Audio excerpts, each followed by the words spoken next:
Rajini sir கண்டிப்பா வலதுசாரி ஆதரவாளரோ பாரதிய ஜனதா கட்சியினுடைய ஆதரவாளரோ இல்ல.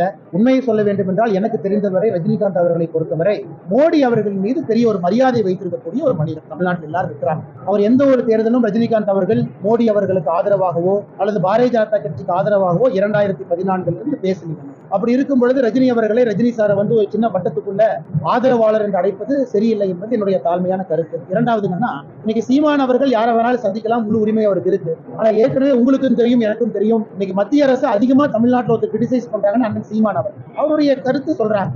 எங்களுடைய பாதையும் அவருடைய பாதையும் முற்றிலும் வேறுபட்ட பாதை. அண்ணன் சீமான் அவர்கள் எப்பொழுதும் ஒரு அரசியல்வாதியா நண்பரை நான் மதிக்கிறேங்கன்னா, ஆனா பாதை வேறு வேறு.